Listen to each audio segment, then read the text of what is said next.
I invite you to listen to my new entertaining adventure story on the Purple Heart Stories channel. I'm sure it won't disappoint you, and support with a like and subscription if you enjoy it. Chapter 1. Life falls apart on the most ordinary day. My name is Jason Mitchell, 39, commander of an elite Navy SEAL team. My wife Emily, 34, runs the sales department at a large pharmaceutical company. We have a son, Kevin, 15, a smart, observant boy who learned about betrayal too early. I knew everything about war after 10 years in combat zones, but the real war began when I discovered that my wife and my best friend, former comrade Andrew Thompson, whom I once saved from death, decided to destroy everything dear to me without any mercy. Kandahar was melting from the heat. The merciless sun had turned the military base into a scorching semblance of hell, but I loved this time of day, the pre-dawn silence when even war seemed to take a break. In such moments, one could check mail and write home, a familiar ritual that connected me to normal life somewhere thousands of miles away. The message from Kevin arrived at 4:37 in the morning. Something was wrong. My son never wrote at such an hour. Usually his letters appeared in the evening, full of enthusiastic stories about school victories, swimming practices, and new friends. But this letter was different. Dad, sorry for writing so early. I need to tell you something, and it's going to hurt. I've been thinking for a long time whether I have the right to talk about this, but you taught me that truth is more important than anything, even when it wounds. I set aside my unfinished coffee. Something in the tone of this letter made me tense, the same instinct that had saved my life so many times during operations. Mom is seeing Uncle Andrew. I know for sure it's been going on for 3 months already. At first, I didn't want to believe it. I looked for excuses. Maybe it's just friendship. Maybe I misunderstood something. But yesterday, I accidentally saw their messages on Mom's phone when she asked me to order pizza. The scorching Afghan air suddenly turned icy. Andrew Thompson, my best friend since SEAL training, the best man at my wedding, Kevin's godfather, the man I trusted with my life and whom I entrusted with my family while I was on deployments. I read the letter over and over until the letters blurred before my eyes. Each word hit more precisely than a sniper's bullet. The feeling of betrayal was physically palpable, as if someone had plunged a knife between my ribs and was slowly twisting it.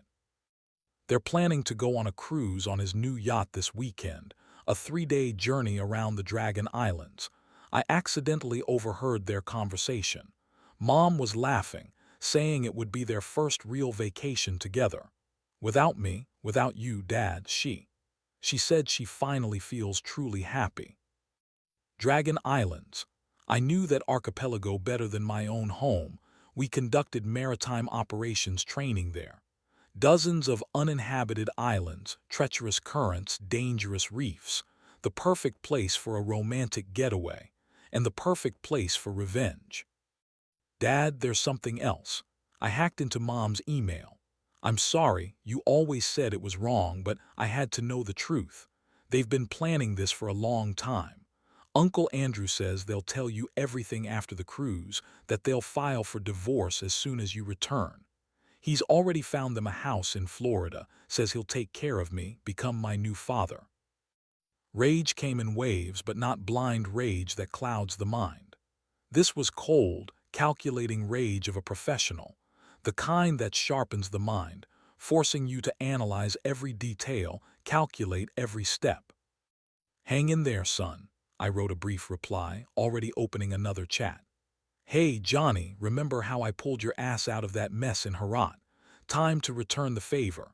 I need data on all yacht routes through the Dragon Islands this weekend. Also, get me the specifications of this year's new Ocean Master 45, white hull, registered to Michael Crawford. The plan began to form on its own, like a tactical map of a combat operation. 15 years in Special Forces taught me one simple truth. There are no invulnerable targets, only poorly planned operations. They want a romantic cruise. They'll get it, one they'll remember for the rest of their lives. The next 3 hours I spent on my laptop, studying maps of the archipelago, every island, every bay, every reef. Everything could be useful. I paid special attention to the weather forecast. Sudden storms often pass over the islands this time of year. Perfect conditions for what I had in mind. 15 years ago, when I was just starting my service in the Navy SEALs, Andrew was my partner. We went through hell of combat training together, received tridents together, the symbol of the elite unit. It was I who suggested he be the best man at Emily's and my wedding. It was I who introduced him to my wife at our first party celebrating my return from deployment. Emily, this is Andrew. If something happens to me, he's the one who will take care of you and Kevin, I said then, not suspecting how prophetic those words would turn out to be. A sip of hot coffee burned my throat. Memories of Yemen suddenly flooded back, the dusty streets of Aden, the smell of gunpowder and blood. A secret operation to eliminate a terrorist cell leader didn't go according to plan. Andrew, responsible for communications, missed a danger signal. The result, 2 dead, 3 wounded. There should have been an investigation, a court-martial, the end of Andrew's career. But I wrote untruths in the report covering his behind. Why? Because I believed in brotherhood, in friendship tested by fire and blood. I saved his career, his reputation. And now he's lying in bed with my wife, planning to steal my family. My phone vibrated. A response from Johnny had arrived. Route confirmed. Ocean Master 45, departure Saturday at 11:00, return Tuesday. Planned overnight stop, Blue Dragon Lagoon. All yacht specifications attached. What a coincidence, brother. Storm forecast for Sunday evening. Whatever you're planning, be careful. And remember, I never sent you anything. I studied the yacht data. Latest generation navigation system, satellite radio, autopilot, 2 diesel engines, 425 HP each. A luxury toy worth $2 million. Too complex to operate without special training, especially in a storm. They're leaving Saturday morning, I thought. That's perfect. Gives me almost 2 days to get home and prepare. Last year's Thanksgiving flashed in my memory. Andrew at our table, his hand on Emily's shoulder, looks that lingered too long, which I attributed to friendly attachment. They laughed at some joke, while I, freshly returned from Iraq, felt like a stranger at my own celebration. They sail tomorrow at 11:00. The last message from Kevin arrived as I was boarding the military transport plane. Be careful, Dad, and make them regret it, everything. Looking out the window at the stars drifting below, I thought about life's ironies. For 10 years I had fought in foreign countries, protecting my home from enemies, while the real enemy lived in my own house, slept in my bed, smiled while greeting me back from deployments. Don't worry, son, I wrote. Dad is going to teach them one simple truth. Never mess with a man who has spent 15 years learning how to turn other people's lives into hell. The plane turned east, and I closed my eyes, mentally preparing for the operation. Perhaps the most important operation of my life. After all, revenge is a dish best served cold, and I plan to make it absolutely icy. Colonel, permission to speak, sir. I entered the command tent exactly at 8:00, requesting emergency leave for family circumstances. Colonel Harris looked up from his papers. His piercing eyes bored into my face. 25 years of service had taught him to read people like open books. Family circumstances, you say? He drummed his fingers on the desk. Something serious. My son, sir, he's in trouble, need to return urgently. I see. He leaned forward. The old wolf sensed something was off. Harris and I had known each other long enough not to need words. He had seen too many men like me, guys with cold determination in their eyes and a plan for revenge in their heads. I know that look, Mitchell, seen it on guys who were about to do something stupid. He paused. Don't ruin your life. No, sir, just want to help my son. Harris looked at me for a long minute, then slowly nodded. 3 days, Captain. Be here Monday. And remember, whatever you're planning, there are things that can't be fixed. Yes, sir. And another thing, Mitchell. I stopped at the exit of the tent. I know there's no point telling you to cool off, Harris said quietly. But remember, you're one of my best men. I don't need another KIA or a military prison inmate. Don't worry, Colonel. Everything will be done smartly. Leaving the command tent, I took out my phone and made a few quick calls to old friends from the Marine Corps. Preparation had begun. An inflatable boat with a motor would be waiting in a small bay. Diving equipment would be delivered tomorrow morning.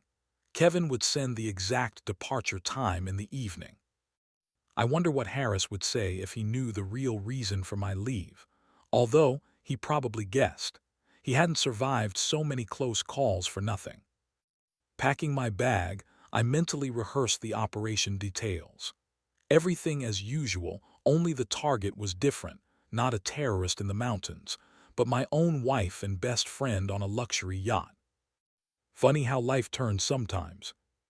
At the airstrip, I was stopped by a young lieutenant, recently arrived from the States. Captain Mitchell, are you really leaving? But tomorrow is Operation Sand Viper. Family circumstances, Lieutenant. Major Henderson will take command. But sir, you've been planning this operation for months, the lieutenant persisted. If you only knew, kid, what operation I'm planning right now, I thought, but aloud I said. Sometimes you have to choose between duty to country and duty to family. This time, the choice fell on family. The irony of these words didn't escape me.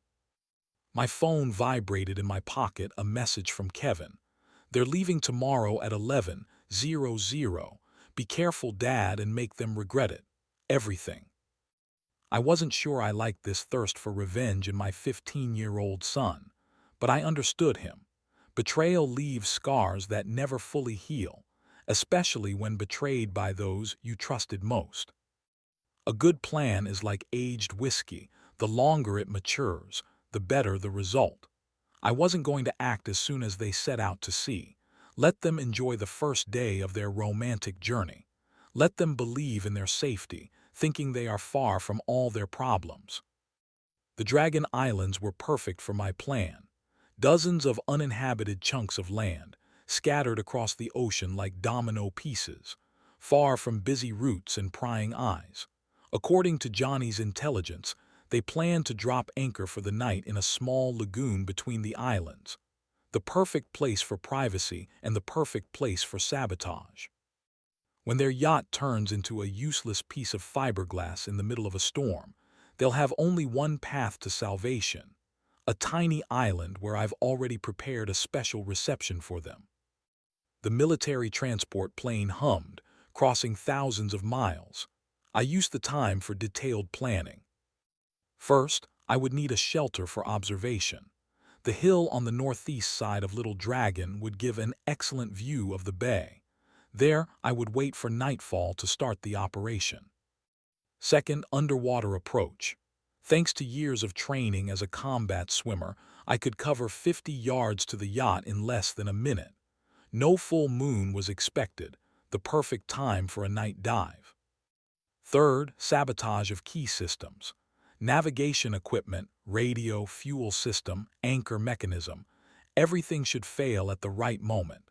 Not immediately, to avoid suspicion, but gradually, when the storm is in full force and help will no longer come. Fourth, poisoning the water source on the island. The special powder I would obtain through military channels would cause severe stomach upset, but poses no danger to life. Let them learn what real survival is like, without air conditioning, showers, and clean sheets. Fifth, psychological pressure. An ancient military technique. Make the enemy fear not only you but also their own shadows. The appearance of a mysterious savage on the island would be the perfect conclusion to their romantic journey. I thought through every detail, calculated every possibility, anticipated every contingency. Military training proved unexpectedly useful for planning personal revenge. After all, the principles are the same. Know your enemy, choose the battlefield, control the pace of the operation. Flight time to Ramstein Air Force Base in Germany, 2 hours. From there to Atlanta, another 11. Fasten your seatbelts, Captain. The pilot spoke over the general communication, not suspecting that he was transporting not just an officer on leave, but a man with a tightly planned operation of vengeance. I closed my eyes, imagining their yacht cutting through the waves. Emily in a bikini on the deck, Andrew at the helm. They laugh, drink expensive champagne, make plans for the future, a future without me, where Andrew will replace me as husband, as father, as master of the house. Enjoy the moment, guys, I thought, falling into a short but deep sleep of an experienced soldier. Your problems are just beginning. I watched our house from a rented car parked across the street. Emily's taxi was already waiting. She was running late, as usual. Even for betrayal, she lacked punctuality. At 10:15, the front door opened. Emily looked just as I always loved her, blonde hair gathered in a casual ponytail, minimal makeup highlighting her natural beauty, a light summer dress exposing tanned legs. She was dragging 2 suitcases, too large for the business trip she was using as a cover. Fortunately, Kevin had gone to a swimming competition in a neighboring town. I didn't want him to see this final performance of domestic lies. But I was here, an invisible observer, recording every detail of my wife's double life. She put the suitcases in the trunk, then returned to the house and came out with a small cosmetics bag and a laptop bag, a cover for a business lady. Her phone rang. "Yes, darling," she said with that special intonation she used to reserve for me. "Yes, I'm leaving now. Sorry for the delay, needed to finish the presentation for the Boston conference." A pause. She listened, smiling. Her smile had changed over the years, I just hadn't noticed it before, or didn't want to notice. "No, honey," Kevin didn't suspect anything. "He thinks I'm going to a conference. Soon he'll get used to the idea that we'll be together. You'll make an excellent father to him." This phrase hit me harder than the shrapnel I caught 2 years ago in Fallujah. They were already planning my replacement, not just as a husband, but also as a father. Emily glanced at her watch. "Damn, I'm late," she laughed. "Yes, I took the swimsuit you gave me, and that lingerie too. See you in an hour, darling." She ended the call and made another one to Kevin. I saw how her face changed. From a mistress anticipating a romantic adventure, she transformed into a caring mother. The smile became more restrained, the voice an octave higher. "Hello, sunshine, how's the competition? Did you win? I'm so proud of you," she listened. "Yes, I just left for the conference. A very important presentation, you know. I'll stay in touch, but if something urgent comes up, call Dad in Afghanistan, okay? You know he always has time for you, even in the middle of a combat operation." What care, I thought, redirecting her own son to the father she plans to replace. Sometimes I wondered if Emily always had this acting talent, or if she developed it over the years of our marriage, learning to pretend to be happy and faithful while I risked my life overseas. The taxi drove away, taking my wife to meet her lover. In an hour, they would set out to sea on an expensive yacht with champagne in an ice bucket and new swimsuits in their luggage. And neither of them suspects that their romantic journey will turn into a real nightmare. I noticed Emily's new sunglasses, not cheap, surely a gift from Andrew. I wonder what else he spent his millions on while I sat in dusty trenches on the other side of the world. Expensive restaurants, jewelry, weekends in luxury hotels.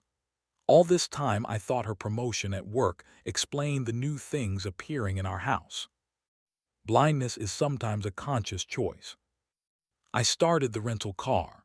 I had 8 hours until the planned start of the operation. This time should be enough to pick up the equipment and get to the port, where a small motorboat awaited me, rented in the name of a long-dead comrade. Before leaving, I took one last look at our house. a white two-story house with a red tile roof and a carefully tended garden. A house I paid for from my military salary. A house where 15 years ago I carried Emily across the threshold, promising to love and protect her for the rest of my life. A house that would soon become just another memory. Night descended on the Florida coast, bringing with it the smell of salt and a premonition of storm. I sat in the rented boat, checking the equipment for tomorrow's operation. Everything was in place.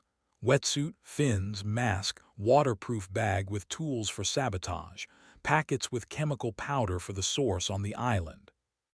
I even prepared a savage costume, a tattered loincloth, ancient tattoos applied with special paint, tangled hair soiled with dirt. The final touch, a necklace of shark teeth, bought in a souvenir shop and aged in seawater. All that remained was to wait. The phone lay on my knees. For the past 24 hours, I had been fighting the urge to call one person, the only one who could understand me without judgment. Victoria Chen, the military psychologist of our unit, the woman who helped me cope with the loss of half the squad 3 years ago. There had always been something more between us than professional relationships. Unspoken words, unexpressed feelings, glances that lasted a little longer than they should. But I was married, and Victoria respected ethical boundaries too much. After several minutes of internal struggle, I dialed her number. 3 rings and I heard her voice, low, with a slight hoarseness, so familiar from long therapy sessions after difficult missions. Jason, surprise mixed with wariness. Are you okay? Your last email was strange. I almost decided to tell her about my plan, about how my wife betrayed me, about how my best friend plans to become a new father to my son, about how I'm going to give them a few days of real hell. Victoria would understand. She had seen so much human pain and betrayal that she had lost the ability to judge. But at the last moment, I changed my mind. Witnesses only complicate the operation. Just checking if the old number still works, I said, trying to sound casual. Everything's fine, Vic. Silence on the other end of the line. She knew me too well. Jason, her voice became professionally soft, the same one she used with potential suicides. You took a sudden leave without warning your commanders, canceled a long-planned operation, stopped responding to letters. This isn't like you. Family circumstances. I replied with the same phrase as to Colonel Harris. Did something happen to Emily or to Kevin? No, not exactly, I paused. Listen, Vic, I really can't talk right now. I'll call back in a couple of days, okay? Jason Mitchell, her voice became harder. I know when you're lying. I've seen you broken, I've seen you in rage, I've seen you on the edge, but I've never seen you so cold. Whatever you're planning, stop and think. I don't want to drag you into this, Vic. That was the truth, perhaps the only truth in this conversation. Into what, Jason? What's going on? I looked at the prepared equipment. At the homemade spear I planned to scare Andrew with. At the bag for Emily's head. At the chemical packets that would turn clean spring water into real poison. Nothing worth worrying about, I said, knowing how unconvincing it sounds. Just personal matters. I'll call when everything's settled. Jason. Bye, Vic, take care. I disconnected the phone, knowing I hadn't fooled her for a second. Victoria was too smart, too perceptive. She would definitely start her own investigation. But by the time she figured something out, the operation would already be complete. I leaned back in the chair and looked at the sea. Somewhere out there on a luxury yacht, Emily and Andrew were probably having dinner by candlelight, drinking expensive wine, making love on silk sheets, planning a future in which I had no place. Enjoy while you can, I thought, checking the weather forecast. A storm is coming. And that wasn't a metaphor. The Meteorological Service predicted a severe storm in the Dragon Islands area tomorrow evening. Waves up to 3 meters high, wind gusts up to 60 miles per hour. not deadly for a well-equipped yacht with an experienced captain, but a yacht with malfunctioning navigation, non-working radio, and stalled engines, with a captain whose experience was limited to boasting at the yacht club. This will be a real hell, I thought, and for the first time in a long time I smiled. Tomorrow, Operation Vengeance would begin, and I was more than ready. Chapter 2. The Operation Begins. In the profession of killing, patience is not just a virtue but a mandatory requirement. The world often sees in special forces only brute force, but elite warriors know. A real predator knows how to wait. I spent years hunting this art in the world's hot spots, subjugating my emotions to cold calculation. Now these skills came in handy for a completely different mission, a personal one. Targets, my best friend and my wife. Ammunition, their own weaknesses. Battlefield, the open sea and a lost island, where they would learn what real betrayal means. Dawn over the Dragon Islands painted the sky in ripe peach colors. A perfect morning for fishing. That's exactly how I explained my presence to the owner of a small boat station, who rented me a battered boat with a powerful but quiet engine. $50 extra ensured no questions about the diving equipment and black waterproof containers. By 9 o'clock, I had taken position in a small bay with a view of the main fairway. Professional military-grade binoculars brought the horizon within arm's reach. The blue ocean lazily rolled white crests of waves under a clear sky, but my gaze was fixed on a single point, the swift silhouette of a white yacht cutting through waves somewhere about a mile from me. The Ocean Master 45 looked impressive, 45 feet of perfectly calculated lines, a snow-white hull, a teak deck, a toy worth $2 million. Andrew always loved beautiful things, especially if they belonged to others. The phone vibrated. Message from Kevin. The yacht has entered the open sea. Course southeast to the Dragon Islands. According to Mom's calendar, which she shared with Uncle Andrew, they plan to anchor in Blue Dragon Bay by sunset. Amazing how quickly my 15-year-old son transformed from an ordinary teenager into a competent operative. Does the fighting spirit pass through genes? Or is it about the example he's been following all these years? In any case, the information was accurate. I already saw the yacht changing course, heading toward the archipelago. Readjusting the binoculars to maximum magnification, I distinguished two figures on the deck. Emily in a white bikini, with a coquettish straw hat on her head, stretched out on the bow lounger with a glass of something bubbly. Andrew stood at the helm, a self-satisfied smile illuminating his tanned face. He said something, and Emily laughed, throwing her head back. I wonder if this is how he courted my wife, while I risked my life in the mountains of Afghanistan. Were these the same smiles she gave him when I called on a satellite phone in the middle of the night to hear a familiar voice for just a couple of minutes? I took several photographs through the binoculars, not for blackmail or court, but to remember, to never let emotions prevail over common sense, to never again believe in loyalty and devotion without proof.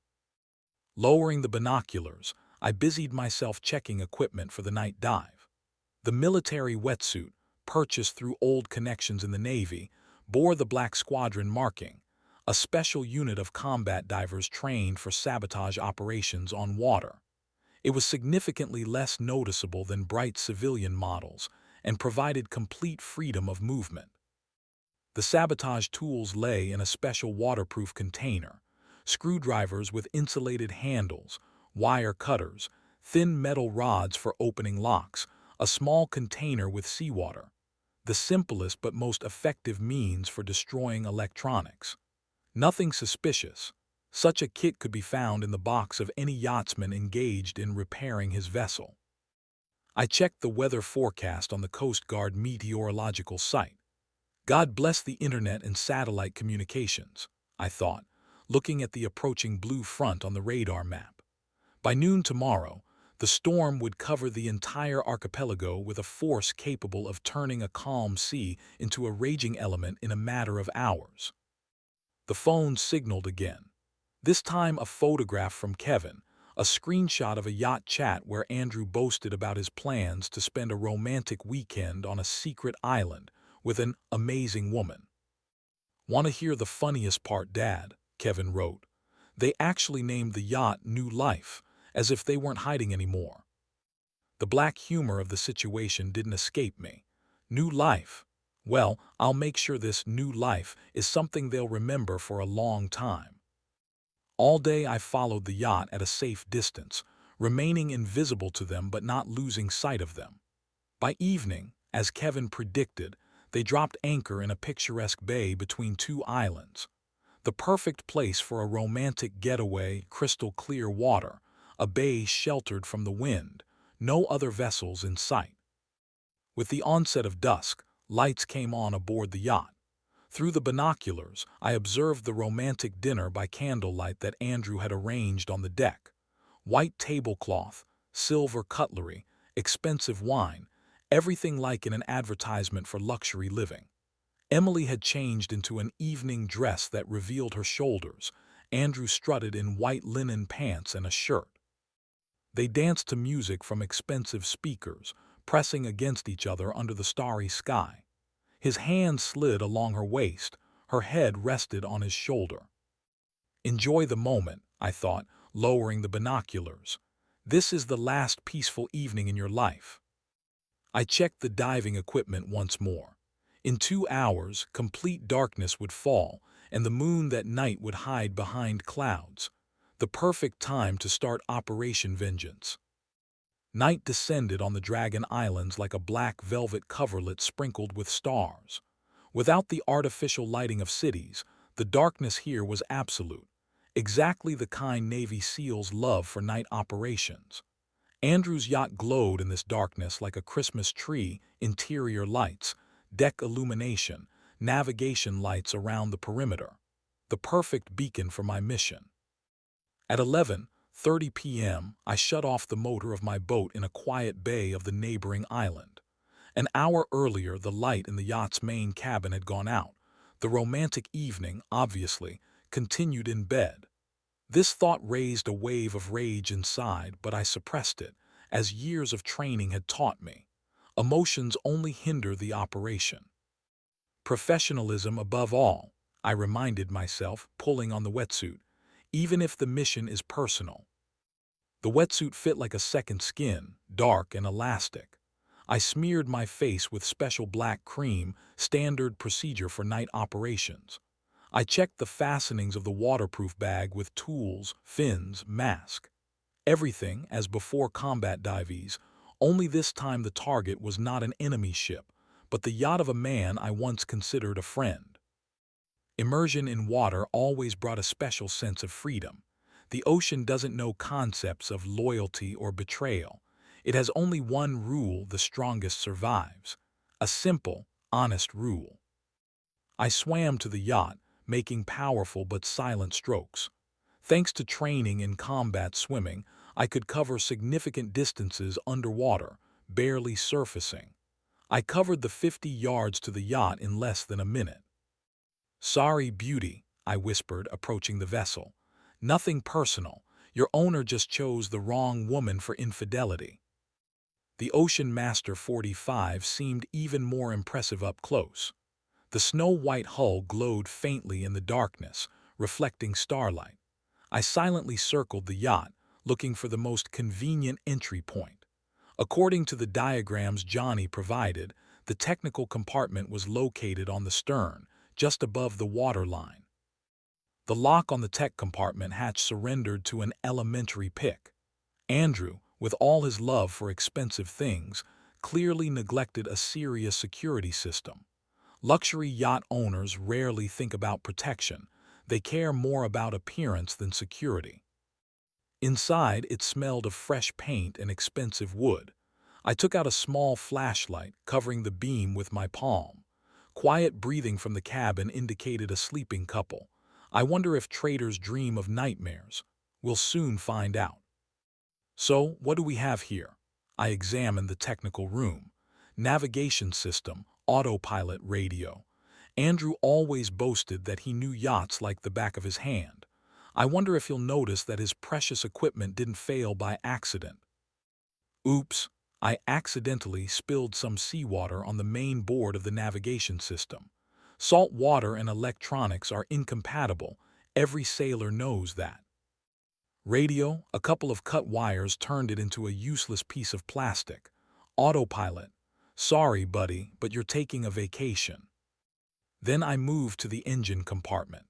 Modern yachts are stuffed with electronics, but at their heart still lies a good old diesel engine, which, by the way, really doesn't like water in the fuel system. Done, I carefully loosened several connections. By morning, condensation will mix with the fuel, and your romantic cruise will become much more interesting. The anchor was my final touch. Who would have thought that the emergency anchor release system could accidentally trigger at the most inopportune moment, especially with a little help? Having completed the work in the technical compartment, I decided to conduct a small reconnaissance.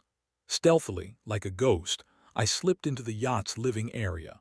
Quiet snoring from the main cabin confirmed that the happy couple was sound asleep. Andrew's laptop lay on a table in the salon, next to a half-empty glass of wine. Password 3 attempts and I'm in. New Life 2025. How banal and predictable. What I discovered in his files made my blood boil even more than I expected. This wasn't just an affair, not a momentary weakness. Judging by the correspondence saved in the mail, Andrew had been planning this for months, possibly years. Dear Emily, as soon as Jason leaves for his next deployment, we can. I've reviewed his bank statements as you asked. With the right approach after the divorce, you can get at least 70% of the common property. Kevin will gradually accept me as a father. Teenagers adapt quickly, especially when they see new opportunities. Yacht, private school, connections at Harvard. They weren't just cheating. They were planning to completely erase me from my own family's life. Andrew had even compiled a table outlining how to adopt Kevin after the divorce, using his connections to speed up the process. So it's not just an affair, but a calculated scheme. For what, Andrew? For saving your hide in Yemen. I took several screen photos with my phone. Evidence perhaps would come in handy later. Anger pulsed in my temples, but I forced myself to maintain professional composure. Right now, I could enter their cabin but no. My revenge had to be more sophisticated, more instructive. They needed to understand what it's like to be left without support, without resources, relying only on each other. And then we would see how strong their real feelings were. Having finished the sabotage, I left the yacht just as silently as I had boarded it. The return swim to my boat took a bit longer. I didn't want to risk raising extra noise. The horizon was already beginning to lighten. Stars gradually faded, giving way to dawn. Everything was going according to plan. Now I just had to wait and watch as my carefully planned drama unfolded. Act 1 complete, I thought, starting the boat's engine and heading to my observation point on a small island with an excellent view of the bay. Prepare for intermission, gentlemen. Soon the weather will deteriorate in every sense. The morning began with a serenity that seemed almost mocking in the context of my plans. The sky over the archipelago shone with pure blue. Only a few snow-white clouds drifted in the heights, like inflated sails. The ocean, calm and transparent, caressed the shores of the islands with a gentle surf. I positioned myself on a small hill with a perfect view of the bay where Andrew's yacht was anchored. Field binoculars and an old army spyglass gave an excellent overview. Their morning started late. I noticed the first signs of life on deck only around 9 o'clock, when Emily appeared with a cup of coffee, dressed only in a spacious men's shirt. She stretched, exposing her face to the sun, and I caught myself thinking that even now, after everything I learned, I couldn't help but notice her beauty. Andrew appeared half an hour later, with wet hair after a shower and in bright swimming shorts. He hugged Emily from behind, kissing her neck, and whispered something in her ear. She laughed and playfully pushed him away, but not too decisively. Enjoy the moment, I thought. Soon there'll be no time for romance. By noon, I noticed the first signs of impending changes. Clouds began to gather on the western horizon, at first just a whitish haze, then an increasingly dense and dark mass. The wind, barely perceptible until now, began to strengthen, raising small waves. Activity increased on the yacht's deck. Andrew, obviously, noticed the changing weather conditions and began preparing to sail. I watched as he tried to raise the anchor, a process that usually takes minutes stretched to half an hour. Something was clearly going wrong. My little intervention in the anchor system was already bearing fruit. At this time, Emily was still sunbathing on the bow of the yacht in a white bikini, sipping something from a tall glass. Storm signs didn't seem to bother her at all, a typical reaction of a city dweller who doesn't understand how quickly the sea can change. By 2 o'clock, the first drops of rain fell on my observation shelter. Impressive storm clouds were already piling up in the west, turning day into twilight. The wind had strengthened so much that small trees on the island began to bend under its pressure. The yacht, finally free from the anchor, began to move. I saw Andrew standing at the helm, frowning and looking at the approaching front.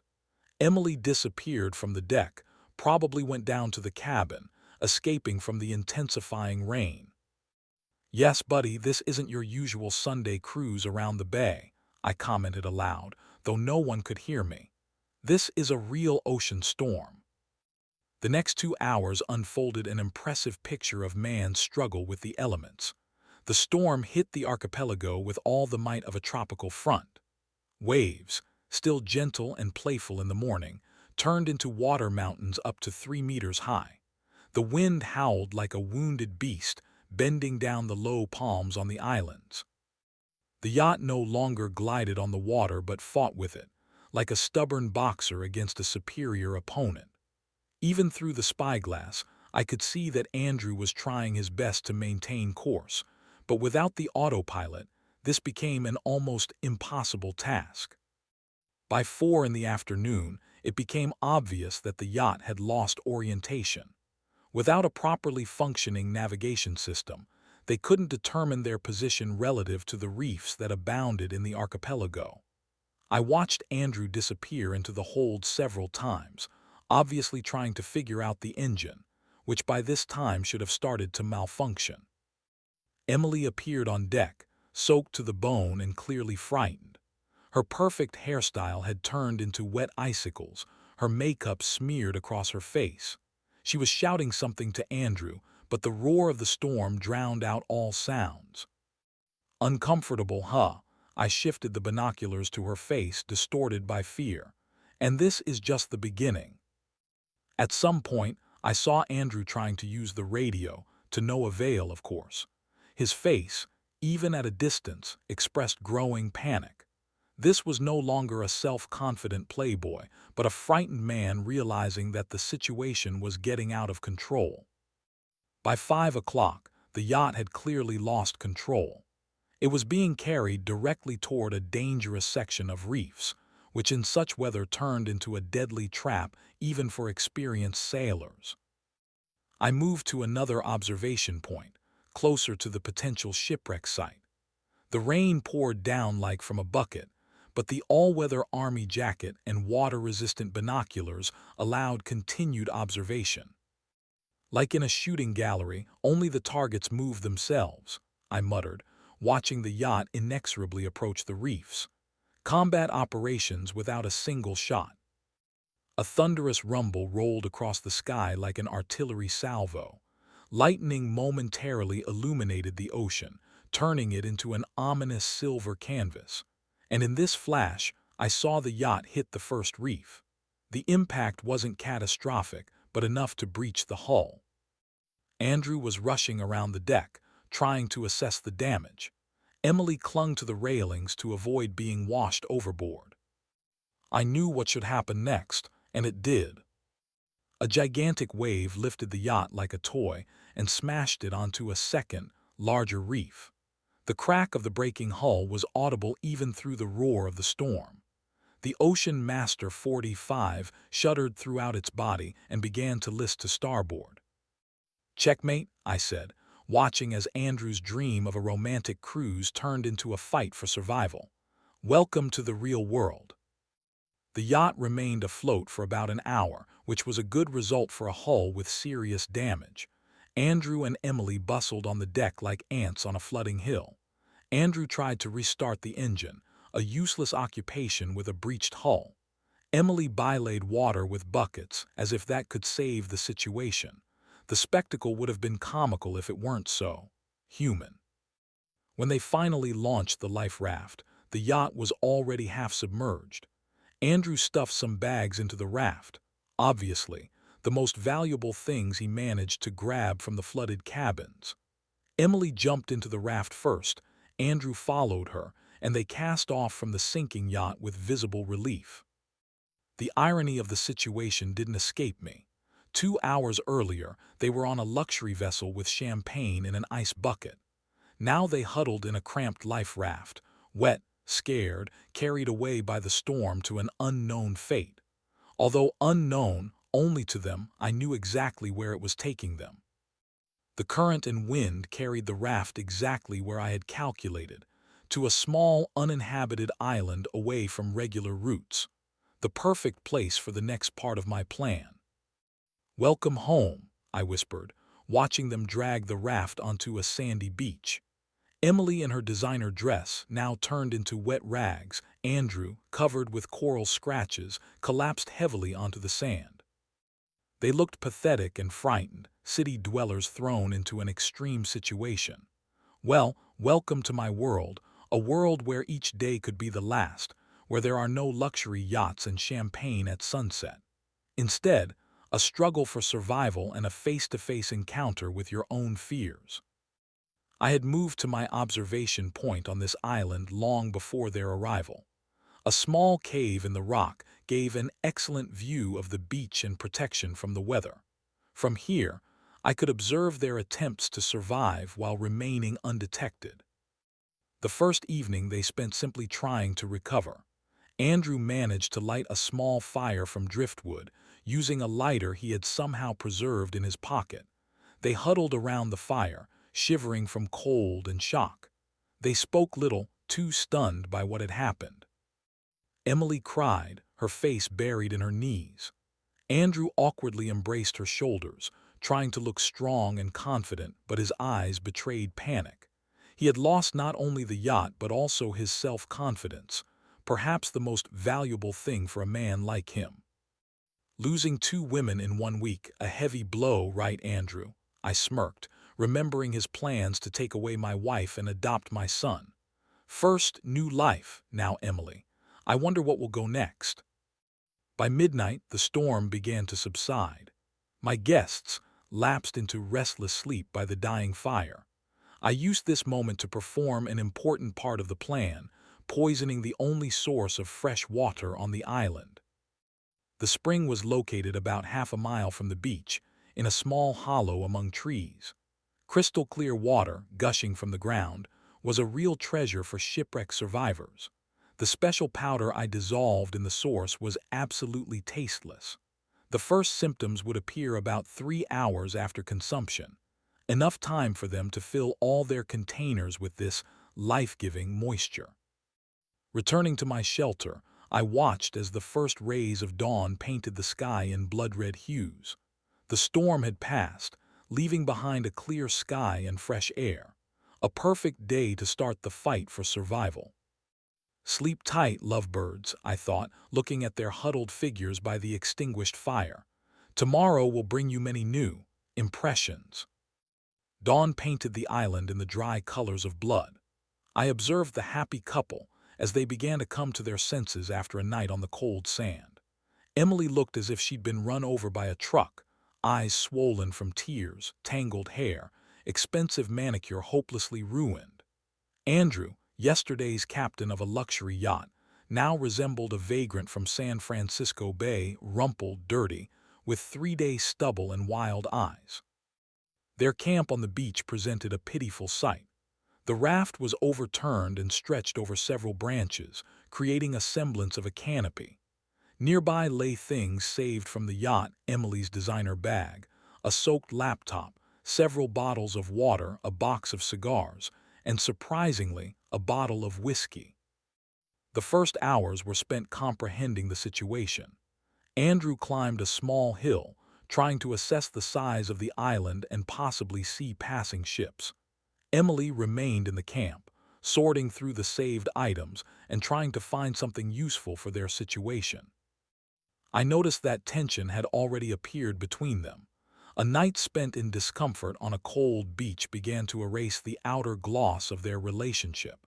Andrew snapped at Emily over trifles. She snarled back. The romantic cruise was rapidly turning into a test of strength. By 10 in the morning, thirst became their main problem. The couple of water bottles rescued from the yacht quickly ran out. The rain had passed.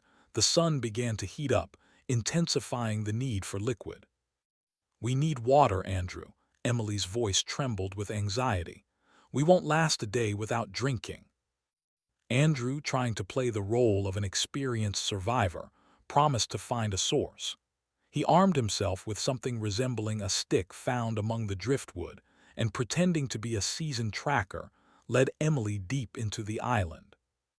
"Funny to watch Andrew try to impersonate Bear Grylls in his designer shorts," I muttered, following them at a safe distance.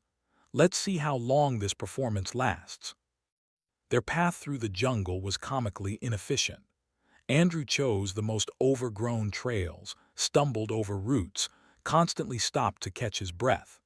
Emily, in torn designer sandals, which were clearly not intended for jungle hikes, periodically sank into mud and caught on thorny bushes.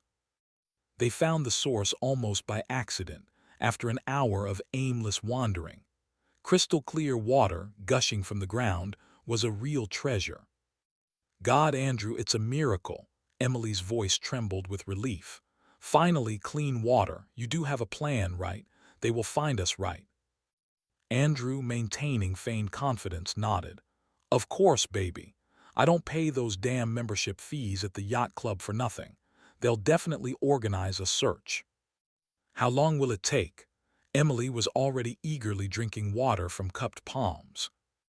"A couple of days, no more," Andrew assured her, but his eyes betrayed doubt. "The main thing is to hold out."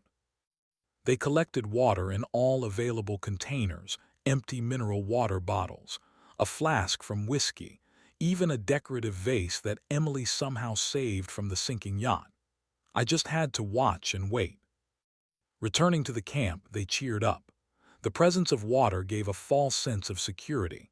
Andrew even tried to build a more substantial shelter, cutting palm branches and constructing something between a hut and a tent. Emily, armed with a long stick, tried to catch small fish in coastal waters. I noted to myself that their joint efforts no longer looked like the harmonious cooperation of a loving couple. Each acted on their own, occasionally throwing irritated comments at their partner. The first signs of the powder's effect appeared in Emily about 3 hours after returning from the source. She began to complain of spasms in her stomach. Her face paled. Andrew initially treated her complaints with irritation, but soon he too doubled over in pain. Here's the first survival lesson, I thought, watching them rush around the camp looking for privacy for natural needs. Lesson 1. Not everything that glitters is gold, and not all clear water is safe. By sunset, their romantic adventure had completely turned into a nightmare. Severe diarrhea, agonizing in the conditions of an uninhabited island without elementary conveniences, completely deprived them of strength and remnants of dignity. I watched as people who yesterday enjoyed a luxurious life now writhed in pain on the dirty sand, cursing fate, the island, and most interestingly, beginning to curse each other. "I wonder what you're thinking now, Andrew," I whispered, looking at his huddled figure by the fire. "Still think it was worth risking everything for a moment of passion? Still think you can become a new father to my son?" The day was coming to an end, leaving my guests, in a state of complete exhaustion. The first test of strength showed how quickly the facade of perfect relationships can collapse under the pressure of real difficulties. And new trials awaited them ahead, and I was more than ready to provide them. On the third day on the island, the lack of food began to take its toll. Their clothes, soaked in salt seawater, became as stiff as sandpaper, rubbing the skin to bloody blisters. All they managed to find were a few coconuts and some berries they were afraid to eat. Their beach romance was rapidly sliding into a nightmare. And the most interesting thing, now they began to show their true faces. "We need to do something." Emily no longer tried to maintain decorum, smearing tears across her dirty face. "You said you were an experienced yachtsman, boasted about your regattas trophies, but what can you actually do? You can't even build a proper shelter." "What did you expect, Princess?" Andrew snarled, wincing from stomach pain. "Did you think it would be like in your romance novels, that a handsome, rich lover would solve all your problems? New yacht, new house, new life. I saw how your eyes lit up when I talked about my money." "It's not about the money," Emily objected, but even I from 100 yards away could see the falsehood in her eyes. "You promised love, passion, real feelings, but you're just a pathetic coward who can't." "Shut up," Andrew barked. "You think I didn't see how you rummaged through my papers? Honey, is it true that your yacht costs $2 million?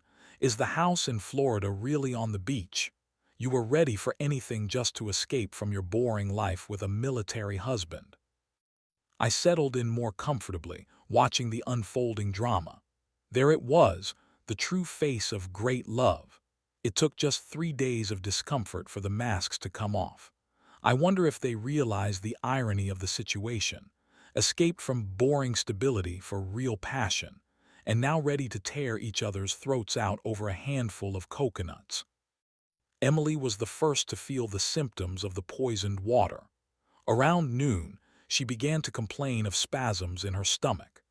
Andrew held out longer, but by evening the same fate caught up with him: severe diarrhea, agonizing in the conditions of an uninhabited island without toilet paper and elementary conveniences. "What the hell is going on?" Emily doubled over from another spasm, her perfectly styled hair now hanging in greasy strands. The water was crystal clear. "Andrew, do something." "Shut up, for God's sake." He barely stood on his feet. "You think it's easy for me." By evening, their hostility only intensified. Instead of joining forces for survival, they wasted precious energy on mutual accusations and insults. And on the fifth day, I planned to make it especially memorable. It was time for the mysterious savage from the jungle to appear and add a new, frightening element to this survival drama. "Sweet dreams, lovebirds," I whispered, watching them settle for the night in different corners of the camp, away from each other. "Tomorrow a real surprise awaits you." Chapter 3. In special operations, there's a concept of the point of no return, the moment after which the mission must necessarily be completed, whatever the consequences. Professionals call it the red line. I crossed mine when I first saw Emily and Andrew through the binoculars on the yacht's deck. Now there was only moving forward, toward the finale of this drama of survival and betrayal. The fifth day on the island was to be the hardest for them. I made sure of that. The fifth day on the island greeted the happy couple with a downpour of tropical rain. I observed as Emily and Andrew, exhausted by illness, hunger, and mutual hatred, huddled under their pitiful shelter made of palm branches and remnants of the life raft. The water pouring from the sky mercilessly penetrated their improvised roof, turning their refuge into a muddy puddle. From yesterday's quarrel remained only a heavy, cold hostility. They barely spoke to each other, exchanging only necessary phrases through clenched teeth. There wasn't even energy left for mutual insults. All strength went to simple survival. The rain subsided by 10 in the morning, leaving behind steamy humidity and clouds of mosquitoes. Emily, whose skin was covered with red bites and sunburns, sat on the wet sand, indifferently staring at the ocean. Nothing remained of her urban gloss. The designer dress had turned into a dirty rag, her hair was stuck together from salt and sweat, her face gaunt and covered with red spots. Andrew looked no better. 3 days stubble and sand sticking to his face made him look like a homeless man. He methodically broke sticks for the fire, but in every movement there was a growing panic. I knew this facial expression. I had seen it on captured terrorists when they realized there was no way out. "We need to find food," Andrew finally broke the silence. "We have water, but without food we won't last long." "Amazing discovery." Emily's voice dripped with poison. "Maybe you'll also tell us we need air to breathe." "Enough, Emily." He threw a branch onto the sand. "I'm trying to do something while you just sit and feel sorry for yourself." "What are you doing, Andrew?" She finally turned to him. "Breaking sticks. Great rescue plan. If you hadn't boasted about your seafaring experience, if you hadn't insisted on this idiotic cruise." "I wasn't boasting." He tried to justify himself, but his voice sounded unconvincing even to himself. "And anyway, it was your idea. Let's spend the weekend on the yacht, just you and me. Remember, I didn't ask you to steer the yacht through a storm." What was I supposed to do? The anchor stopped working, the autopilot failed. The irony of the situation amused me. They accused each other of the catastrophe, not suspecting my intervention. Classic civilian mistake, looking for someone to blame instead of solving the problem. Emily stood up, shaking sand from her designer shorts, a useless habit in their situation. "You know what I think, Andrew?" Her voice sounded unexpectedly calm. "I think the universe is sending me a sign. At first, it seemed to me that madness was staying with Jason, a military man who's eternally on the other side of the world, who twice missed Kevin's birthday because of deployments, who lives more for war than for family." She paused, looking at the horizon. "And now I'm here with you, and I understand that the real madness is to abandon stability for this." She swept her hand over their miserable camp. "For a man who talks about a luxurious life but can't even light a fire without a lighter." "So that's who you really are." Andrew straightened up. A glimpse of undisguised malice flashed in his eyes. "A calculating bitch who chooses men for their usefulness. With Jason, stability and a military pension. With me, yachts and a house in Florida." "And who are you, Andrew?" she retorted. "A rich playboy earning on daddy's business. A lover of other men's wives who hides behind a facade of friendship. Did you ever care about me, or just the opportunity to steal a woman from your friend?" I moved closer, not wanting to miss a word of this revelation.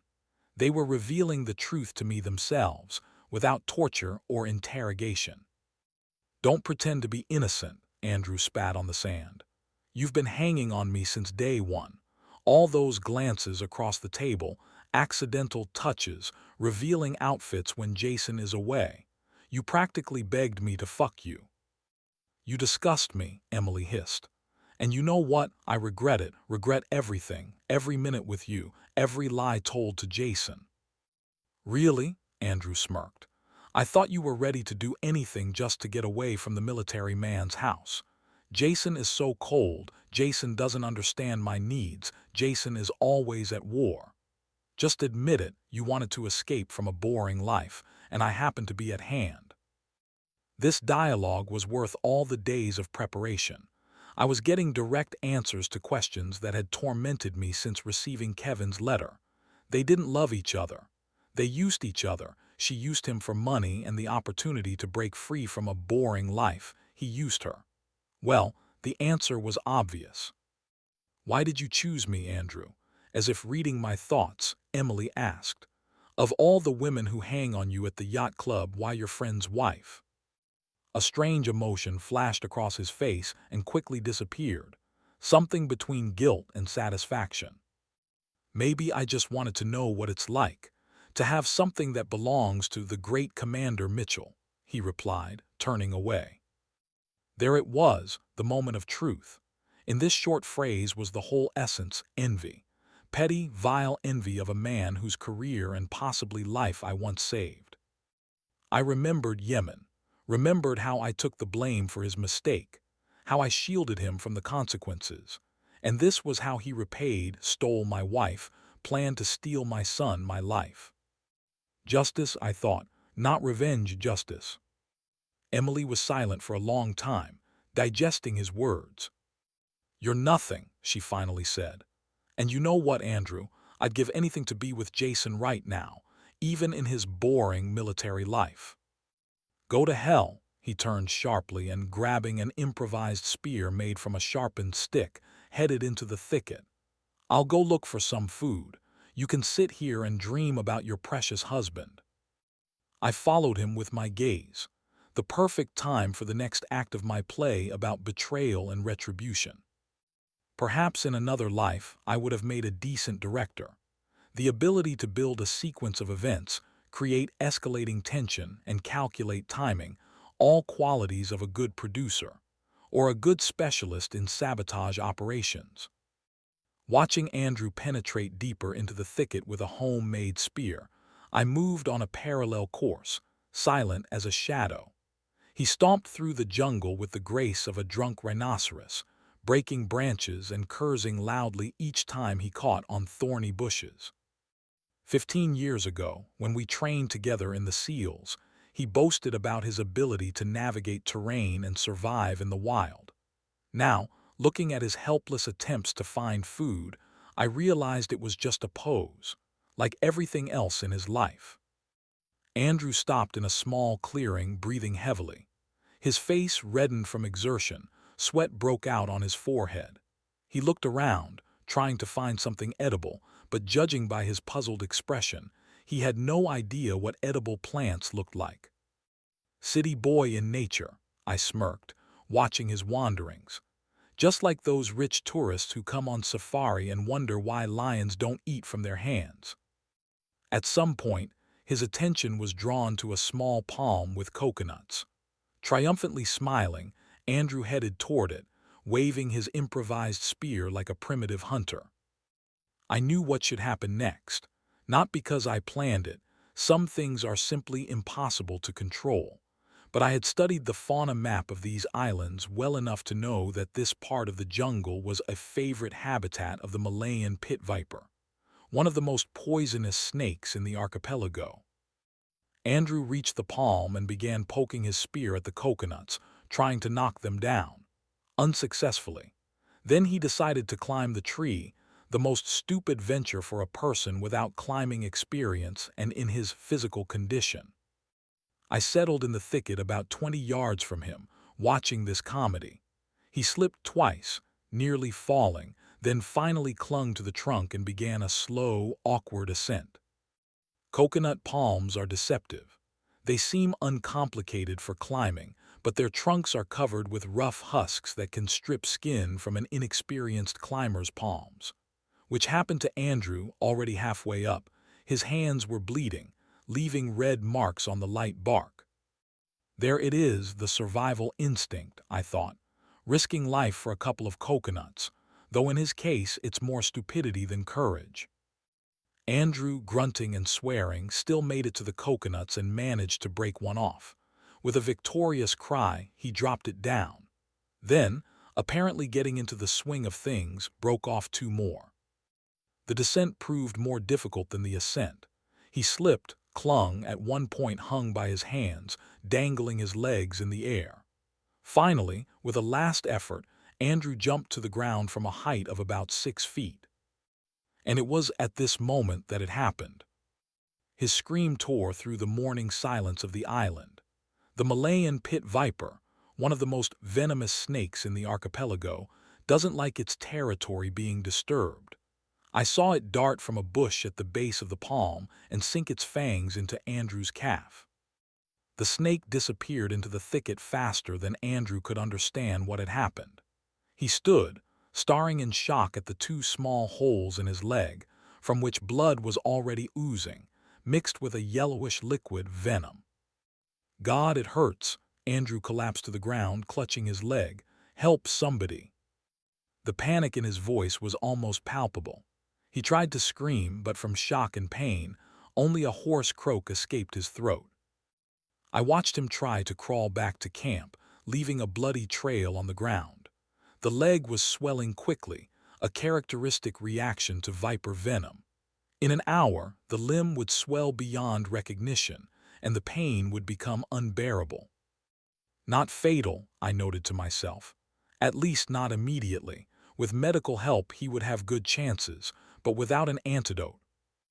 Andrew crawled, tearing his nails on stones and roots, leaving pieces of clothing on thorny bushes. His cries for help became more desperate, turning into incoherent whimpering. By the time he had covered half the way to the camp, his face was contorted with pain, sweat poured down his forehead, mixing with tears and dirt. I overtook him via a parallel path and returned to my observation point, from which I could see the camp. Emily sat on the sand, methodically combing her hair with a fragment of a comb found among the things saved from the yacht. Her face was detached, thoughts obviously wandering somewhere far away. I became curious about what she was thinking, about her boring life with a military husband, about the stability she so frivolously traded for passion with a rich playboy, or perhaps about her son, about Kevin, whom she was ready to entrust to another father. Andrew's screams grew louder. He was approaching the exit from the jungle. Emily raised her head, listening. Her face expressed irritation rather than concern. "What noise are you making?" she shouted when Andrew appeared from the thicket. "You'll scare all." She broke off, seeing his condition. Andrew crawled onto the sand, his face contorted with pain, his legs so swollen it no longer fit in his shorts. "My God, what happened?" Emily rushed to him. "Snake," Andrew squeezed out, "bit, leg." His speech began to falter, the effect of the venom intensified. He writhed on the sand, holding his swollen limb. "God, what should I do?" Emily paced around him, helplessly looking around as if expecting to see an ambulance on the deserted beach. "I don't know how to help with a snake bite." "Calls help," Andrew muttered. "Phone, radio." "With what?" Emily screamed hysterically. "We have nothing. You boasted about your survival experience, your skills. Do something." "I'm dying," he groaned, rolling his eyes. "And you think only about yourself." Emily sank to the sand beside him, her face a mask of horror and helplessness. "Don't die," she whispered. "Please, Andrew, don't leave me alone here." Interesting, I thought. Is this care for him or for herself? Is she afraid to be left alone on the island, or does she really care about him? The answer came faster than I expected. "Come on, Andrew, you're strong," desperation sounded in her voice. "You'll manage, you have to save us. I can't get out of here without you." There it was, not "I can't live without you," but "I can't get out of here without you." A small but telling difference. I decided it was time to prepare for the next act of the drama. Tonight, I planned to let them experience real fear, fear of the unknown, of wild nature and its inhabitants. But for now, let Emily tend to her dying lover. Perhaps this would give her time to reflect on her life choices. By evening, Andrew's condition had significantly worsened. His leg had swollen beyond recognition. The skin acquired a purple-blue hue with yellowish streaks. Fever shook his body like a leaf in the wind. His eyes reddened and swelled. He tossed on an improvised bed of palm leaves, alternately losing consciousness and coming to, shouting incoherent phrases. Emily sat beside him, periodically applying a wet scrap of her dress to his forehead. Her care appeared mechanical. In her eyes was not so much concern for a loved one as fear for her own fate. "Don't leave me, Andrew," she repeated. "You have to pull through. You have to get us out of here." He only groaned in response, too immersed in his own agony to react to her words. The sun slowly declined toward sunset, painting the sky in blood-red hues. Evening shadows lengthened, turning harmless palms into ominous silhouettes. The usual sounds of the jungle, bird calls, rustling leaves, insect chirping, now seemed threatening, as if the island was holding its breath before an attack. I knew this effect. In special operations, we called it the Twilight Syndrome, when fatigue and stress make a person see a threat in every shadow, hear danger in every rustle. The perfect time for psychological pressure. Emily lit a fire, but the flame was weak and uneven. She didn't know how to properly arrange wood, didn't know how to maintain a fire. Another skill that urban dwellers don't think about until they come face to face with nature. When it got completely dark, a new conflict erupted between Andrew and Emily. Even on the verge of death, he didn't miss an opportunity to vent his malice on her. "This is all because of you," he croaked, rising on his elbow. "If it weren't for your thirst for adventure." "Mine," Emily turned sharply to him. "You yourself suggested this cruise. You boasted about your damn yacht, your seafaring skills." "Yes, but you promised an unforgettable weekend," he coughed, struggling to pronounce the words. "Just you and me, Andrew. No one will know, no one will interfere." "Don't you dare shift the blame. It's you who wanted to impress me. You and your stupid stories about regattas, about how well you know the sea. And you just used me." His voice became quieter, but the venom in it didn't diminish. "Andrew is so successful, Andrew is so caring, not like my military husband. You've forgotten all about that." Emily jumped up, her eyes flashing in the firelight. "I regret it, you hear? Regret every minute with you, every word said against Jason. Maybe he wasn't always there, but at least he's a real man, not a pathetic parody." Andrew laughed, a hoarse, painful laugh more like a crow's caw.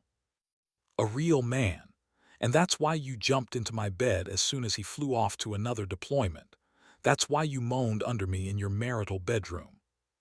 Emily raised her hand to strike him but restrained herself at the last moment. Even in anger, she had enough sense not to hit a seriously ill person. "You're a vile, disgusting person," she hissed. "I hope you die from that bite. And you know what? I won't cry, not a single tear." Their quarrel was suddenly interrupted by a strange sound from the jungle. A low, guttural cry, unlike any known animal. I smiled in the darkness. My signal was perfect in timing and execution. An old trick from the psychological warfare textbook: create a sound that's impossible to identify, to sow fear and uncertainty. Emily and Andrew froze, listening. Their faces, illuminated by the dancing flames of the fire, expressed the same emotion, primeval fear. "What was that?" whispered Emily, instinctively moving closer to Andrew despite their recent quarrel. In extreme situations, even enemies may seek protection from each other. "I don't know," Andrew tried to speak confidently, but his voice trembled. "Probably some bird." "What bird cries like that in the dark?" "How should I know? I'm not an ornithologist." I waited a couple of minutes and repeated the cry, this time closer to their camp. The effect exceeded all expectations. Emily screamed and grabbed a stick, trying to stoke the fire, an instinctive reaction when fearing the unknown. Andrew rose, despite the pain, his eyes feverishly scanning the darkness beyond the illuminated circle. There's someone there," stammered Emily. "In the jungle." "Nonsense," Andrew snapped, but his confidence sounded false. "The island is uninhabited, just animals." "What animals? There are no large predators here, you said so yourself." "Calm down," he barked. "Your hysterics only complicate the situation." At this moment, I abandoned the voice effects and moved to visual ones. I lit a prepared torch and quickly, but silently moved to the edge of the jungle where I could be seen. The flame of the torch, flickering between trees, produced the desired effect. Emily saw it first. "Light," she exhaled, pointing with a trembling hand. "There in the thicket, see." Andrew painfully turned his head, and also saw the flickering light between the trees. "People," he whispered, and in his voice hope and fear mingled. "There are other people here." "Hey," shouted Emily, jumping up. "Over here, we're here, help." I quickly extinguished the torch and disappeared into the darkness. Let them agonize with uncertainty until morning. Let them question who or what inhabits the island's jungle. Let them startle at every rustle, wondering, is it salvation or danger? Their fear was almost palpable. They spent the rest of the night pressed against each other by the fire, flinching at every jungle sound. Andrew, despite his grave condition, tried to stay awake, armed with a sharp stick. Emily maintained the fire, throwing in everything that could burn, including the remains of her designer handbag. Now you know what it's like, I thought, watching them from the darkness. What it's like to live with constant fear, with uncertainty, with the thought that danger lurks around. That's exactly how I felt when I received Kevin's letter. As if my whole world, everything I knew and loved, was a lie. As if an enemy lurked in every shadow. Now they would know this feeling, and tomorrow it would become even stronger. By dawn of the fifth day on the island, Emily and Andrew were completely exhausted. A sleepless night filled with fear of the unknown had undermined their psyche more than thirst and hunger. They sat by the extinguished fire, two broken people who just a week ago were planning a luxurious life at the expense of my broken heart. Andrew's condition was critical. The snake venom was spreading through his body, causing fever, convulsions, and clouding of consciousness. His leg had swollen to the size of a log, the skin covered with purple spots, in places turning black, a sign of tissue death. Without medical help, he had no more than a day left. Emily didn't look much better. Her once perfect skin was covered with sunburns and mosquito bites. Her hair had turned into a tangled mane. Her eyes were sunken. The designer dress, torn and stained, she had replaced with one of Andrew's shirts, but even that had already turned to rags. An atmosphere of hopelessness hung over their camp like fog. They rarely talked, and if they exchanged phrases, they were short and functional. Their great love had evaporated like cheap perfume. Time, I decided, donning the costume for the final act of my spectacle. Transformation into a savage was a matter of technique. A tattered loincloth, ancient tattoos applied with special paint, hair tangled and covered with dirt. A necklace of shark teeth completed the image. My body, covered with scars from combat operations, only added authenticity. These marks are impossible to imitate. I examined my reflection in a small, compact mirror. Even knowing the truth, I barely recognized myself in this primitive being. Andrew and Emily, exhausted and frightened, didn't have a single chance to recognize the person they had betrayed. Taking a primitive spear, actually, a carefully processed stick with a metal tip, artificially aged, I moved toward their camp. I moved as taught, with a sliding gait, silently, using natural cover. Emily noticed me first. Her eyes widened in horror when she saw a dark figure flickering between the trees. Too close to be an illusion, too far to discern details. A classic special operation technique. Look, her voice trembled with fear. There's someone there. Andrew struggled to rise, his feverish gaze trying to focus on the jungle's edge. God, is it locals? He tried to stand, but his sick leg wouldn't obey. Hey, help, we're here. Shut up, idiot, Emily hissed, pulling his arm. What if they're cannibals? I've read about this, wild tribes on lost islands. Andrew fell silent, but hope flashed in his eyes. A human, even a hostile one, was still better than certain death from poison and exhaustion. I began approaching their camp slowly, moving as taught in special operations smoothly, like a shadow. The ancient spear in my hand gave the image completeness. Oh God, he's coming here, Emily pressed against a palm trunk. Andrew, do something. But Andrew could only lie, helplessly watching my approach. His once well-groomed face was distorted by terror and impotence. Wait, he found the strength to speak. We're rich, we have money. I continued approaching, maintaining an expression of primitive curiosity on my face, as if studying strange creatures that had wandered into my territory. Andrew feverishly pulled an expensive ring from his finger, the only valuable he managed to save during the shipwreck. Here, take it, just don't hurt us. I approached a couple more steps, examining them with feigned primitive interest. From their reaction, I could see that the makeup had completely changed my features. Even knowing me well, they would have struggled to recognize a special forces commander in this primitive savage. "No, please," Emily retreated until her back hit a palm trunk. "Andrew, help me." But he just curled into a ball, trembling with fear. There it was, the moment of truth. In the face of real danger, his self-confidence vanished without a trace. A pathetic coward who could only boast about yachts and seduce other men's wives with empty promises. "Take her," Andrew suddenly exclaimed, pointing a trembling finger at Emily. "Take her, she's beautiful, young. Just leave me alone." A wave of emotions ran across Emily's face: disbelief, shock, rage, despair. At this moment, she realized what kind of man she was planning to tie her life to. A man ready to sacrifice her for his own salvation. "Take your lesson, dear," I thought, looking at her face distorted by horror. "Here he is, your prince on a white horse. Here's the man for whom you betrayed your family." In one leap, I was beside Emily and threw a rough bag over her head, an old military technique for disorienting captives. She fought desperately, but years of training did their job. In seconds, her hands were securely tied behind her back. I let out another guttural cry and he froze, whimpering in fear.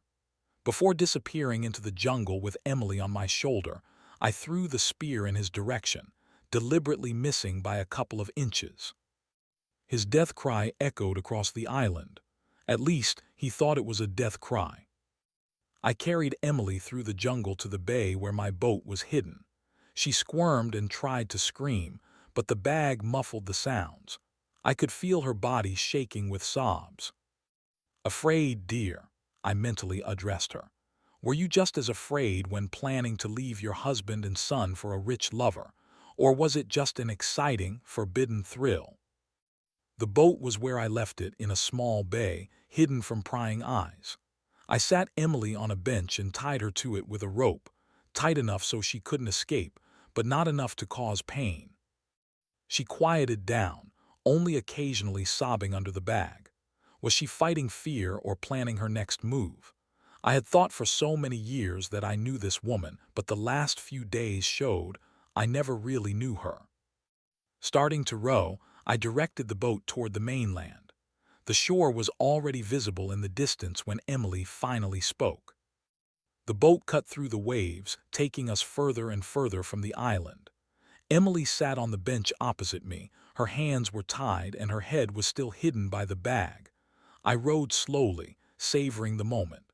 There was no rush. The finale of my personal vengeance operation should be drawn out. At first, she was silent, possibly running through escape options in her head or simply numb with shock. But with each minute, with each stroke of the oars, with each mile separating us from the island, her breathing became more frequent and uneven. She was preparing to speak. "Listen," she finally said quietly, almost in a whisper. "I don't know who you are or if you understand me, but I can pay. I have money, lots of money." I continued rowing, not answering. Let her bargain, let her show her cards. $10,000. Her voice became firmer. "I can get 10,000 as soon as I return to civilization." Silence. 50? Desperation notes appeared in her tone. "I can get $50,000. That's more than you'll earn in your entire life." I couldn't help but smirk under my savage mask. Does she really think that aborigines from a distant island understand the concept of dollars?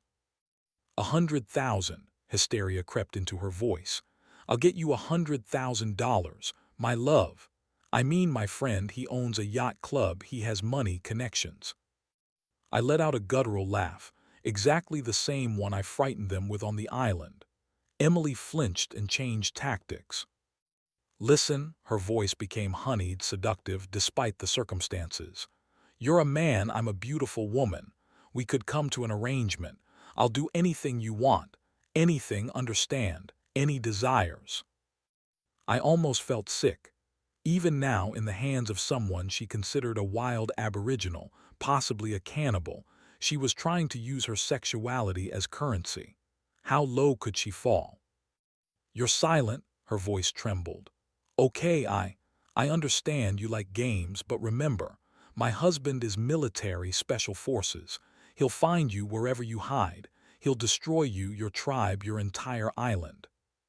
"You have no idea how right you are," I thought, continuing to row.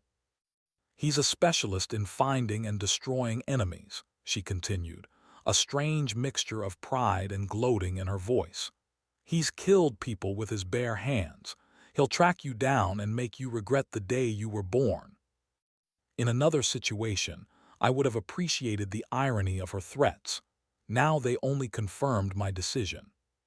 The shore was already close, but I wasn't planning to land. "Where are you taking me?" A new note appeared in Emily's voice, pure, unmasked fear. "If you think I'll be your slave or something like that, then better kill me right away." With these words, she jerked her whole body, trying to overturn the boat. A naive but desperate move. I easily suppressed her attempt, placing a hand on her shoulder, not roughly, but with enough force for her to understand the futility of resistance. "Let me go," she broke into a scream. "Help someone." We were too far from shore for anyone to hear, but even if they had heard, what would they see? A fisherman with caught fish, nothing suspicious. Emily, apparently, realized the futility of screaming because she suddenly fell silent. I could hear her breathing irregularly under the bag, trying to cope with panic. "My son," she finally said in a trembling voice. "I have a son, he's 15. Kevin, he's a smart, kind boy, he needs me." That was low even for her, using Kevin, whom she was ready to deprive of a father for her convenience. "If you let me go, I won't tell anyone I saw you," she continued. "I swear, I'll just go home and forget all this like a bad dream. No police, no problems for you." The shore completely disappeared from view. I had directed the boat into a small bay between rocks where no one could see us. This place I had chosen in advance for the final conversation. It was time to reveal the cards.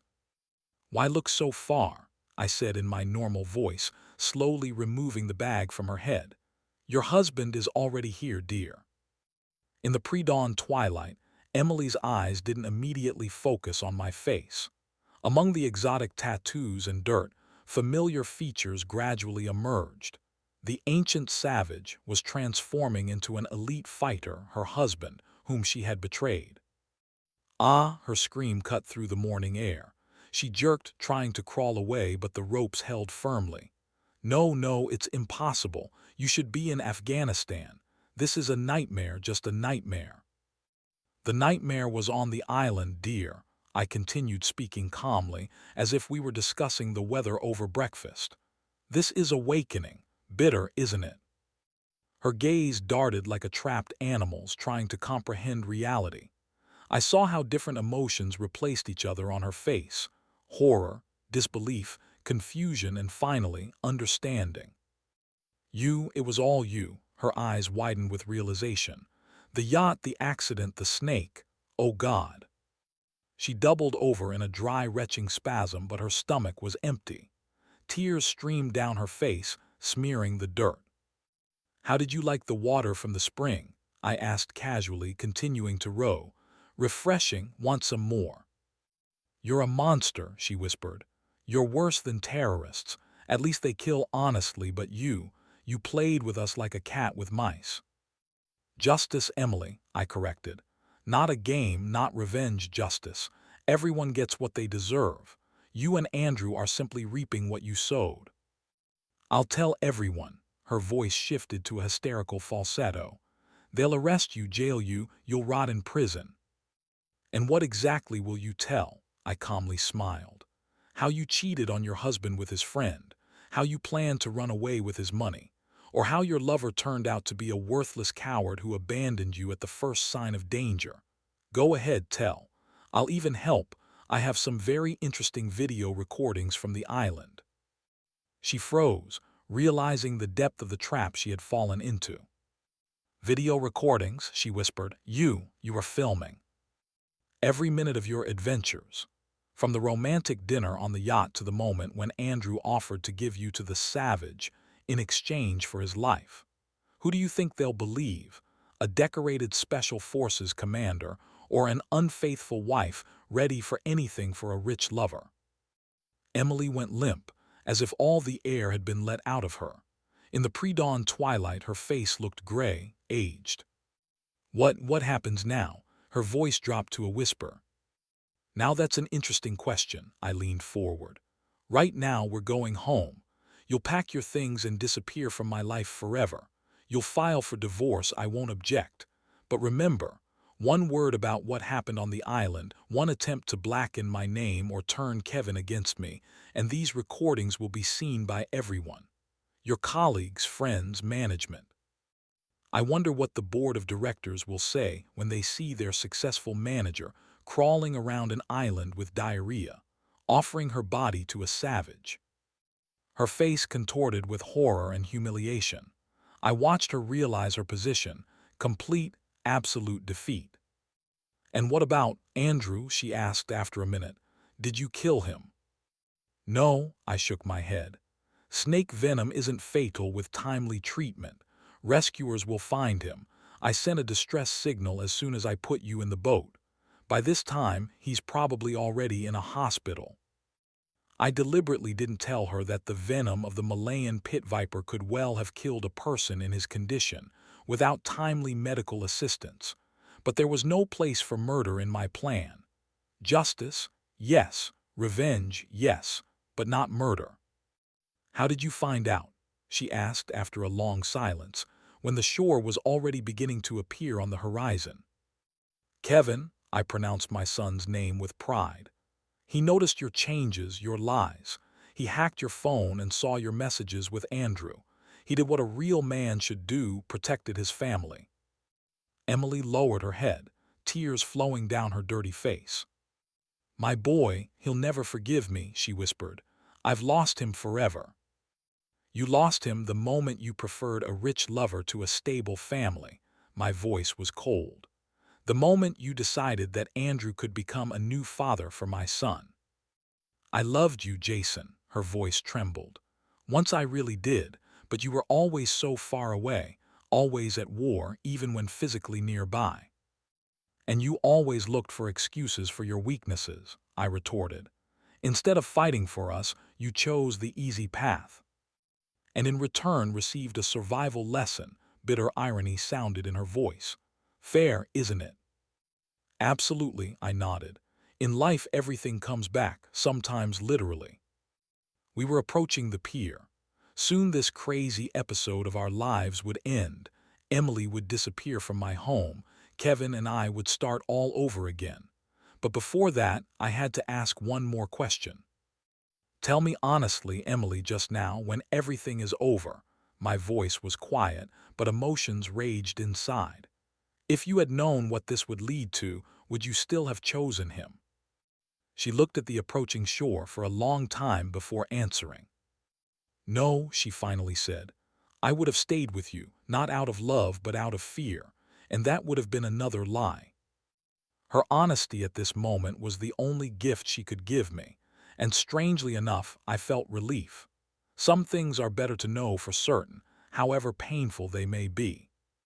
The boat touched the pier. I helped Emily out, still bound, and seated her in the rented car. On the way home, we didn't exchange a word. Nothing remained that needed to be said. One life ended, another was about to begin. Justice prevailed, and that was the main thing. Chapter 4. Time is a strange substance. It eases the pain of betrayal, dulls anger, but never completely erases scars. Like an experienced military surgeon, it stops bleeding but leaves marks on the skin and in memory. 3 months, not much by the universe's standards, but enough to realize that sometimes victory leaves more emptiness behind than defeat. Sunlight broke through the blinds in my home office, falling on a stack of legal documents on the desk. Divorce papers lay before me, dry, official lines summing up 15 years of life together. Signatures at the bottom of the last page stood like tombstones over the grave of our relationship. Emily didn't resist.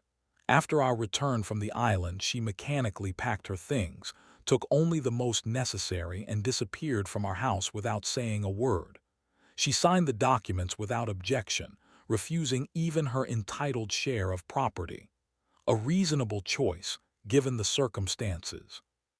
The laptop screen blinked with a new notification. An electronic letter from Johnny, the same one who helped me with information about Andrew's yacht.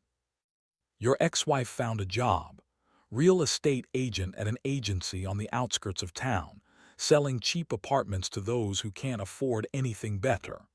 Her resume was rejected by 6 pharmaceutical companies. Apparently, those photos from the island that accidentally leaked online have seriously damaged her reputation. I had nothing to do with the leak of the photos, at least not directly. I just left a few images on my hacked cloud storage. The rest was done by fate or, more likely, my technically gifted son. Johnny continued. As for Thompson, things are even worse. Yacht Club sold for debts. 30 days in the hospital, 4 operations on the leg, bills for hundreds of thousands of dollars. Walks with a crutch, trembles at every sound. Diagnosis, acute post-traumatic stress disorder. Every night screams about the savage from the jungle. I closed the letter feeling neither satisfaction nor remorse, only emptiness. Perhaps this is exactly what justice is called: cold, rational, impartial. Like a special operation that you perform because you must, not because you want to. From the street came the sound of a closing car door. Kevin had returned from training. "Dad, I'm home." Kevin's voice, sonorous and cheerful, echoed through the house. Over the past 3 months, he had noticeably changed, grew another couple of inches, became more serious, more manly. His shoulders straightened, his gaze became more direct and open. The pain of betrayal hadn't broken him but tempered him, like proper heat treatment tempers steel. "Have you seen it yet?" Kevin flew into the office, waving his smartphone. "They've officially announced enrollment in the military academy for next year. The course is conducted by real special operations veterans." "And you want to apply?" I leaned back in my chair, looking at my son. Once I dreamed of a different destiny for him, civilian, safe, far from war and violence. But the events of recent months had changed much. Perhaps the desire to protect and restore justice in our family is genetic. "Of course," Kevin plopped into the chair opposite. "Coach Mason says I have potential. My hand-to-hand combat results are the best in the group." He fell silent, and his face suddenly became serious, almost adult. "Mom called today," he said, examining his hands. I tensed but tried not to show it. "What did she want?" "Offered to meet. Talked about some expensive restaurant gifts." He raised his eyes, which reflected a strange mixture of sadness and determination. I refused. "Regret it?" I asked quietly. "No," Kevin shook his head. "You know, when I helped you track them, record conversations, I wasn't just helping my father. I was learning to be a real man who doesn't betray his principles." I looked at my son with pride. Over these months he had matured, transforming from a boy into a young man. Maternal betrayal could have broken him, but instead, it tempered his character. "She didn't even ask how I was," Kevin continued, and for the first time, resentment sounded in his voice. "Only talked about herself, her new job, how hard it is for her. As if I should pity her after everything that happened." I approached and put my hand on his shoulder. Military experience taught me a lot, but nothing prepared me for raising a son who had experienced his mother's betrayal. "People make choices, Kevin," I said, "and they have to live with the consequences. Your mother made her choice." "As did we," he stood, straightening his shoulders. "I choose to move forward, to become stronger, better." At that moment, I saw in him not only my son but also a worthy successor. A person who would one day protect others, restore justice, stand on the side of truth, however bitter it might be. "You know what's the most important thing I learned from this story, Dad?" Kevin stood by the window, looking at the street where neighborhood children played football. That love is not just feelings, it's also a choice. A choice of loyalty, honor, devotion, every day. And when you betray these values, you betray yourself. I approached him, surprised by the wisdom that sounded in these words. At 15, I was much more careless and frivolous. "You're right, son," I hugged him by the shoulders. "And you know what? Sometimes you need to go through hell to understand a simple truth: justice exists. Sometimes it just needs a little help." Kevin smiled, and in this smile I saw a reflection of my youth, my belief in justice, my readiness to protect what is dear. "I'm glad we stayed together, Dad," he said simply. "Whatever happens, we'll manage." And I knew he was right. We would manage. Despite betrayal, pain, disappointment, we would stand, he and I as Navy SEALs always stood on battlefields. Only this battle was for our souls, for our future, for the right to trust and love again. The next day, I found a letter with a law firm's logo in the mailbox. Inside was a short notification. Andrew Thompson waived all claims against Emily and me related to the incident on the Dragon Islands. In exchange, he asked never to contact him or mention his name in the context of what happened. The letter ended with a frank admission. "Betraying a friend was my biggest mistake. I will pay for it for the rest of my life. Physical pain is nothing compared to the loss of self-respect." I folded the letter and put it in a folder with documents. No gloating, no satisfaction, only understanding that the circle had closed. Andrew lost everything: business, health, reputation, self-respect. Justice worked with the merciless precision of a surgical scalpel. Victoria, learning the whole story, didn't condemn me, but she didn't approve either. "You gave them what they deserved, Jason," she said during our last phone conversation. "But the question is, what did it give you?" And I didn't know what to answer. Revenge empties, the ancients knew this truth. Perhaps it was time to fill life with something new, creative, real. In the evening, I approached Kevin's door and quietly knocked. He sat at the computer, studying the conditions for admission to the military academy. "Not disturbing?" I asked. "No, come in." He turned in his chair. "I was just reading about physical training requirements. I think I need to improve my cross-country and pull-ups." "I can help with training," I offered, sitting on the edge of the bed. Military preparation is not just physical skills, but also the right mindset. Kevin nodded, listening attentively. "You know, Dad, I understood why you always said strength comes with responsibility," he said seriously. "It's not about knowing how to fight, but about knowing how to protect what's dear to you." I looked at my son. In his eyes shone the same fire of determination that once led me through the sands of Iraq, the mountains of Afghanistan, the jungles of South America. But in him, this fire was purer, clearer, not clouded by the cruelty of war and the cynicism that comes with experience. "Let's go," I stood up. "Time for the shooting range. An officer needs to know not only how to protect loved ones but also how to shoot accurately." Kevin broke into a smile and jumped from his chair. In his eyes, I saw a reflection of my youth, my belief in justice, my readiness to protect what is dear. A new generation of protectors was taking its place in the ranks, and I knew these values were in reliable hands. On the way to the shooting range, I suddenly realized revenge didn't bring me satisfaction, but restored justice gave a chance for a new beginning. For me, for Kevin, for our future. Not cloudless, not perfect, but real. In this, perhaps, lay the main lesson of the whole story. Sometimes you need to go all the way of vengeance to understand. Healing begins only after you let go of anger and pain, allowing them to leave, like the tide recedes, leaving behind a clean shore.